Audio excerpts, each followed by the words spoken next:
Hey everyone, and welcome back to Study Hall for another deep dive. We love digging into the latest happenings, and today we're tackling something that's got everyone talking. America's 250th birthday is right around the corner. Right. Coming up fast. It is. And there's a whole executive order about how the country is going to celebrate. But Oh, yeah, I saw that. is it all just going to be fireworks and parades, or... You think there's more to it? Well, that's what we're here to find out, right? I mean, on the Yeah. surface, it looks like it's all about, remembering and celebrating all the great things about America's history, but... But when you look a little closer, Yeah. you start to see some interesting choices. Definitely. Like the fact that the president and the vice president are personally leading the task force for all the planning. It's called Task Force 250. Oh, wow. Pretty catchy name, right? It is. And there's like everyone on it, from cabinet secretaries to Mhm. even like cultural icons. So it's So it's a pretty big deal then. yeah, it's a really Yeah. big deal. I can see why people are raising their eyebrows about this. Having the president and vice president so involved could be seen as, I don't know, a way to kind of control how the story gets told. Maybe even use the whole celebration to push a certain political agenda. That's a good point. It makes you wonder if this is really about, bringing the country together, or if it's more about, presenting a certain picture. Exactly. Yeah. Then there's that question that always comes up, money. Where's all the money for this going to come from? The executive order talks about all these events all over the country, restoring historical monuments, maybe even building new ones. Yeah, and it's not like there aren't already a ton of other important things that need funding. So this whole thing could get pretty controversial if it feels like, education or healthcare are taking a backseat to this big party. Oh, absolutely. And speaking of controversial, the executive order also brings up the National Garden of American Heroes. Oh, yeah, I remember that. You remember that project. It sparked a lot of debate last time around. Yeah. Now they're saying they want to add even more figures to make a total of 250 feet. But who gets to decide who those figures are going to be? I mean, what about figures who are seen as heroes by some people but not by others? Yeah, that's a tough one. It's like, how do you show how complicated American history really is and recognize that different people have different ideas about who should be considered a hero? It's a really tricky question, and this executive order doesn't really seem to give us any clear answers. I agree. And then it seems like they're also trying to address another really sensitive topic, Okay. protecting monuments, especially after all the vandalism we've seen lately, tied to pro-Hamas activities.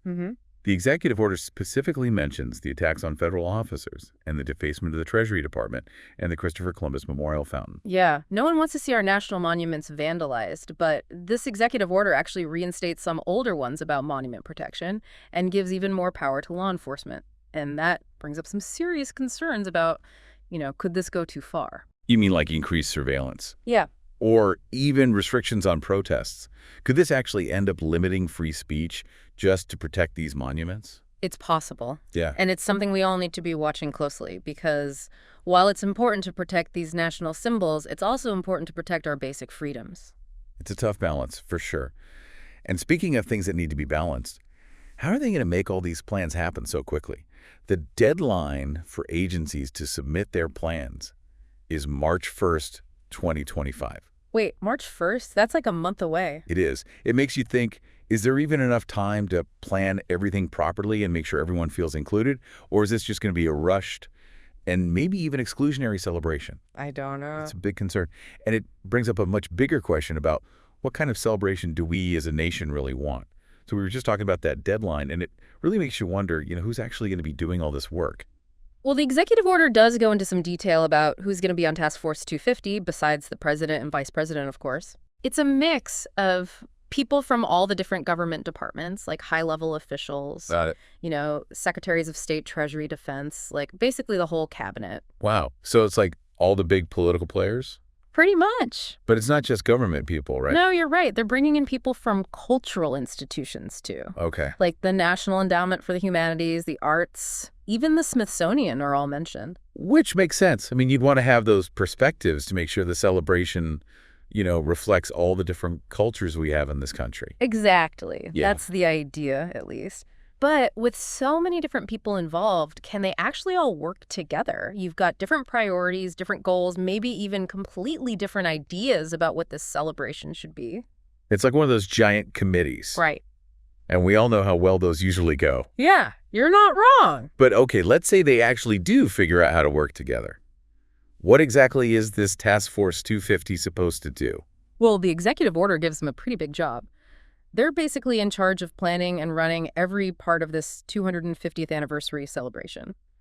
Everything from the big national events to educational programs, even like commemorative coins and stamps. So they're really doing it all. Uh, But they're also supposed to be working on restoring existing monuments and that whole National Garden of American Heroes project, which seems like that could cause some problems. oh, yeah, for sure. Especially the National Guard and American Heroes. I mean, just choosing those figures is going to start a ton of debate. Yeah, how do you even begin to pick those people? Right. And it'll be interesting to see how they handle that whole process. It almost feels like a distraction from what really matters. Shouldn't we be focusing on what brings us together as Americans? Does bringing up all these figures who might be controversial really do that? That's a really good question. And it makes you think about the bigger challenge of presenting a view of American history that's both nuanced and inclusive. It's not all good guys and bad guys, and this celebration should show that. Yeah, you're right. It's about recognizing both the good and the bad, the wins and the losses. And that's not something you can just cover up with a few monuments and a parade. Exactly. It takes real engagement with our history. And that takes time and resources and being willing to have those tough conversations. And speaking of resources, how are they even planning to pay for all this? Yeah. The executive order doesn't really talk much about the budget. That's one of the big mysteries right now. But how much is this all going to cost? We know there's going to be a lot of private money involved, but there's definitely going to be public money too. Which again makes you think about priorities. Are we really willing to spend millions, maybe even billions of dollars on a celebration when there are other really important things that need funding? It's a fair question, and it's something that should be talked about more, because when you get down to it, this celebration should be about more than just having a party. It should be about thinking about who we are as a country, where we came from, and where we want to go.